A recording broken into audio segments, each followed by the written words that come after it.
Natural है। आप लोग सोच रहे होंगे कि भाई ये कैसे मुमकिन है। तो चलिए इसे बेसिक अलजेब्रा से स्टेप बाय स्टेप डिकोड करते हैं। अगर हम दी गई पूरी इक्वेशन को 2 से मल्टीप्लाई कर दें और उसे बैलेंस करने के लिए बाहर एक हाफ लगा दें, तो एक बहुत ही बढ़िया अलजेब्रिक फॉर्मेट तैयार हो जाता है। ब्रैकेट के अंदर की हर एक टर्म डबल हो जाएगी, यानी 2a square 2b square 2c square और -2ab -2bc -2ca। फिर इन टर्म्स को रीअरेंज करके हम परफेक्ट स्क्वायर्स बना सकते हैं। a minus b whole square, b minus c whole square और c minus a whole square. अब सबसे बड़ा कैच यहाँ पर है, क्योंकि हमारे नंबर्स 99, 98 और 97 एकदम लगातार हैं, तो a और b के बीच का डिफरेंस हुआ 1, b और c का डिफरेंस भी 1, लेकिन c और a के बीच का डिफरेंस क्या हुआ? वो हुआ 2।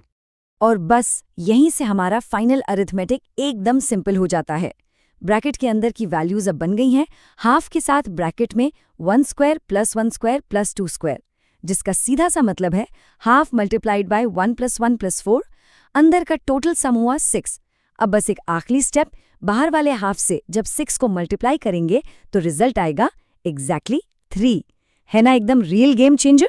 कोई लंबा चौड़ा कैलकुलेशन नहीं, कोई कंफ्यूजन नहीं।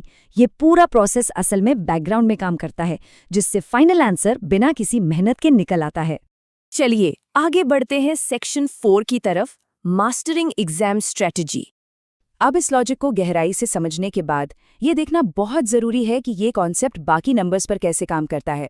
आखिर एग्जाम के हाई प्रेशर में हमें स्ट्रिक पर पूरा भरोसा भी तो होना चाहिए ना, चाहे नंबर सेट एकदम छोटा हो जैसे 1 2 3, या फिर बहुत बड़ा हो जैसे 97, 98, 99।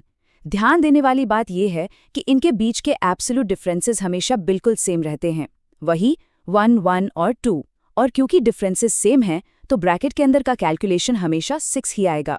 इसी वजह से हमारा फाइनल आंसर कभी नहीं बदलता। So the crucial point is हमारा ये फाइनल शॉर्टकट रूल, इसे अच्छे से नोट कर लीजिए। जब भी सवाल में 3 कंसेक्यूटिव नंबर्स दिए गए हों जिनके बीच का डिफरेंस 1 हो, तो उस expression a square plus b square plus c square minus ab minus bc minus ca का आंसर बिना किसी शक के हमेशा 3 ही आएगा। इस नियम को एक फॉर्मूले की तरह हमेशा के लिए दिमाग में बैठा लेना चाहिए। ये आगे आने वाले मुश्किल मैथ्स चैलेंजेस के लिए सच में एक ब्रह्मास्त्र की तरह काम करेगा। तो आज के इस एक्सप्लेनर को एक बहुत ही दिलचस्प सवाल के साथ खत्म करते हैं। ऐसे और कौन से कॉम्प्लेक्स मैथमेटिकल चैलेंजेस हैं जिनके पीछे ऐसे ही सिंपल 3 सेकंड वाले सीक्रेट छुपे हुए हैं? सोचिएगा जरूर। मैथमेटिक्स का ये सफर यहीं खत्म नहीं होता। ऐसे ही और टाइम सेविंग शॉर्टकट्स हम आगे भी डिकोड करते रहेंगे। सीखते रहिए और एग्जाम्स को क्रैक करने की अपनी तैयारी ऐसे ही मजेदार तरीके से करते रहिए।